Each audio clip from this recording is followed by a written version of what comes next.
অনেক সময়ে ঘাড় ঘোরাতে গেলে ঘাড়ের ভিতরে একটা টকটক শব্দ হয় বা আওয়াজ করে। সেই আওয়াজটা শোনা যায় না বটে, কিন্তু সেটা অনুভব করা যায় বা ফিলিংস হয় এক ধরনের।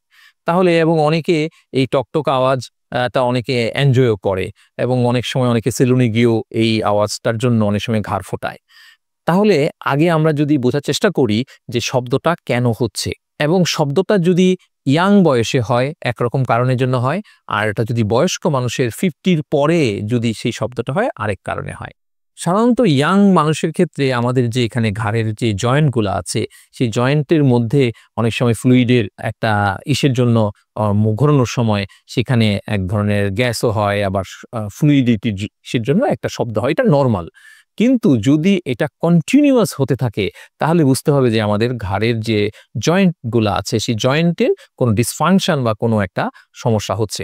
আবার অনেক সময় পেশির টানের জন্য এক ধরনের শব্দ হয়। সেটা যে শুধু জয়েন্ট বা বোনসের জন্য হয় তাই না। পেশির টান পরেও এক ধরনের শব্দ হতে পারে। আর বয়স্ক মানুষের যেটা হয় যে হাড়ের ডিজেনারেশন হতে থাকে, হাড় ক্ষয় হতে থাকে।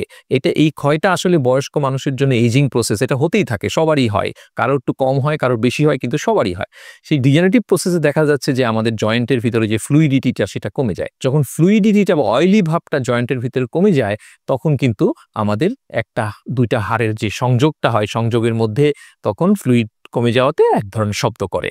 সেটা হচ্ছে ডিজেনারেটিভ কারণে হয়। বা অনেক সময় কিছু রোগের ক্ষেত্রেও এটা হয়, যেমন কিছু ক্ষেত্রে যদি আর্থ্রাইটিস হয়, অস্টিও আর্থ্রাইটিস, সেক্ষেত্রে দেখা যাচ্ছে জয়েন্ট দুটার মধ্যে স্টিফনেস হয়ে যাওয়ার আগে এরকম শব্দ করতে থাকে। সেক্ষেত্রে কিছু চিকিৎসা আছে, সেই চিকিৎসাটা দিয়ে সম্পূর্ণ নির্মূল করা যায় না, তবে এই প্রসেসটাকে একটু থামিয়ে দেয়া যায় বা এটাকে দেরি করিয়ে দেয়া যায়। তো সেক্ষেত্রে ঘাড়ে শব্দ হওয়া মানেই যে অনেক কোনো বড় রোগে কেউ ভুগছেন তা না। তবে এই ঘাড়ের শব্দ হলে আমাদেরকে একটু সতর্ক হতে হবে এবং কোনোভাবেই ঘাড় শব্দ করানোর জন্য ঘাড় ফুটানো এগুলো করা যাবে না। ধন্যবাদ সবাইকে।